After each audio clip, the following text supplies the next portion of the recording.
nós somos consolados para consolar. Segundo o que Paulo escreve na sua segunda carta aos Coríntios, no capítulo de número 1, versículo 3 e 4, ele vai dizer exatamente isso, que o Deus de toda consolação, Ele nos consola quando estamos passando por tribulação, para que possamos consolar aqueles que estiverem também em alguma tribulação. Irmãos, isso é um fato. Quando olhamos para outras passagens bíblicas, por exemplo, na Epístola de Tiago, no capítulo de número 1 e o versículo de número 2 e o 3, ele diz assim: meus irmãos, tende grande gozo quando passardes por tribulação, porque a tribulação produzirá em você a paciência. Irmãos, isso é uma grande realidade.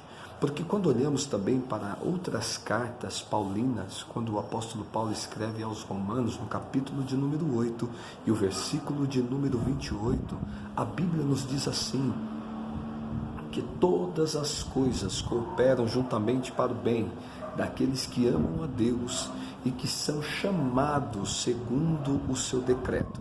Perceba que ele está dizendo que todas as coisas cooperam para o bem na vida dessas pessoas que têm essas duas qualidades, amam a Deus e são chamados por Deus. Então, na vida dessas pessoas, as coisas que acontecem têm um propósito. Deus tem um propósito nisso. Porque observa também o que Paulo vai escrever em Romanos, capítulo de número 5, versículo 3 em diante. Ele vai dizer que a tribulação produz a paciência produz a experiência, e a experiência produz a esperança, e a esperança, ela não traz confusão. Então, analisando esse texto, irmão, logo a gente vai entender que nada na vida de alguém que ama, na vida daquele que é chamado por Deus, irmãos, acontece por acaso.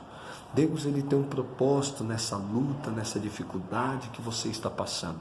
Então nós temos que entender essas coisas e suportar esse momento de dificuldade que estamos passando, porque isso vai produzir paciência.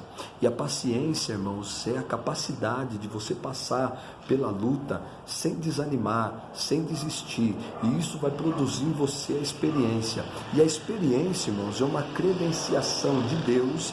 Deus, ele nos credencia para poder passar a nossa experiência para outros. Aí nós vamos entender que nós somos consolados para consolar. Você foi consolado por Deus para poder consolar a outras pessoas que estiverem passando por a mesma tribulação que você passou.